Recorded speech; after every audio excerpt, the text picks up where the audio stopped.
Hello friends, welcome to my YouTube channel common kitchen tips. ഇന്ന് നമ്മളിവിടെ ചെയ്യാൻ പോകുന്നത് ഒരു വാഴക്കൂമ്പ് തോരനാണ്. നമ്മൾ ഇന്ന് ഇവിടെ എടുത്തിരിക്കുന്നത് ഏത്തക്കൊലയുടെ കൂമ്പാണ്. നമുക്ക് പാളയംകോടൻ്റെയും ചെയ്താൽ നല്ലതായിരിക്കും. ഇതിനകത്ത് ചെറുപയറോ വൻപയർ തുമരം പരിപ്പൊക്കെ ഇട്ട് വയ്ക്കണം. നമ്മൾ ഇന്നിവിടെ തുമരം പരിപ്പിട്ടാണ് വയ്ക്കുന്നത്. നല്ല ടേസ്റ്റി ആയിട്ടുള്ള തോരനാണ്. ധാരാളം പോഷകങ്ങൾ അടങ്ങിയിട്ടുണ്ട്. ഫൈബറിൻ്റെ അളവൊക്കെ കൂടുതലാണ്, ടേസ്റ്റുമാണ്. നമുക്കതെങ്ങനെ ചെയ്ത് നോക്കാം. പലരും സബ്സ്ക്രൈബ് ചെയ്യുന്നില്ല, ദയവായി സബ്സ്ക്രൈബ് ചെയ്യുക. നിങ്ങൾക്ക് ഈ വീഡിയോ ഇഷ്ടപ്പെട്ടിട്ടുണ്ടെങ്കിൽ നിങ്ങൾ ഇതിൽ ലൈക്ക് ചെയ്യുക, കമൻറ്റ് ചെയ്യുക, ഷെയർ ചെയ്യുക, സബ്സ്ക്രൈബ് ചെയ്യുക.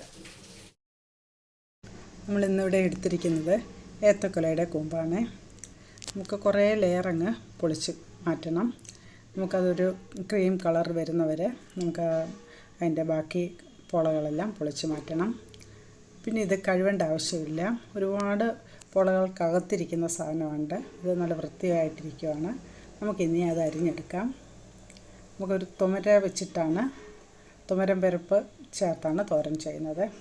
അതിന് വേണ്ടിയിട്ട് നമ്മൾ കുറച്ച് തുമര എടുത്തിട്ടുണ്ട്. നാടൻ തുമരയാണെങ്കിൽ പെട്ടെന്ന് വേവും. ഇത് കുറച്ച് കട്ടിയുള്ള തുമരയാണ്, എന്നാലും അത് പെട്ടെന്ന് തന്നെ വേവും. നമുക്ക് കുറച്ച് പാനിൽ തന്നെ വേവിച്ചാൽ മതി. കുക്കറിലൊന്നും വയ്ക്കേണ്ട ആവശ്യമില്ല.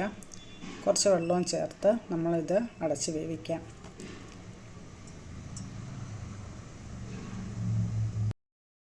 തിളച്ച് കഴിയുമ്പോൾ സിമ്മിലിട്ട് കുറച്ച് നേരം വേവിച്ചെടുക്കാം. നമ്മളിവിടെ കൂമ്പ് ചെറുതായി നല്ലപോലെ അരിഞ്ഞെടുത്തിട്ടുണ്ട്. നമുക്കതിനുള്ള അരപ്പും കൂടെ ശരിയാക്കാം. തുമര വേവുന്ന നേരം കൊണ്ട് മുളകും മഞ്ഞളും വെളുത്തുള്ളിയും ജീരകമാണ് നമ്മൾ തേങ്ങ ചേർത്ത് അരച്ചിരിക്കുന്നത്.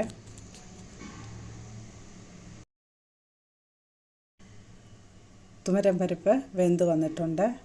നമുക്ക് കൂമ്പ് അരിഞ്ഞു വെച്ചതും കൂടെ ചേർത്ത് കുറച്ച് ഉപ്പും ചേർത്ത് വീണ്ടും അടച്ച് വേവിക്കണം.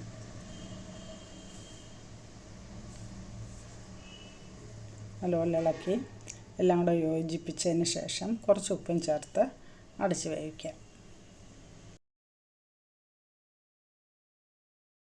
വാഴക്കൂമ്പിൽ ഒരുപാട് പോഷകങ്ങൾ അടങ്ങിയിട്ടുണ്ട്. ഫൈബറിൻ്റെ അളവും കൂടുതലാണ്. നമുക്ക് കുറച്ചും കൂടെ അടച്ച് വേവിക്കാം. ഉപ്പൊക്കെ നോക്കി അടച്ച് വേവിക്കാം.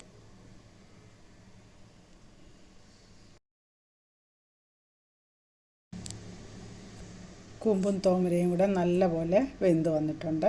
നമുക്ക് അരപ്പും ചേർക്കാം. നല്ലപോലെ ഇളക്കി യോജിപ്പിച്ചതിന് ശേഷം ഒന്നും കൂടെ ഒന്ന് പച്ച കെടാൻ വേണ്ടിയിട്ട് ഒന്നും കൂടെ ഒന്ന് അടച്ചു വയ്ക്കുക.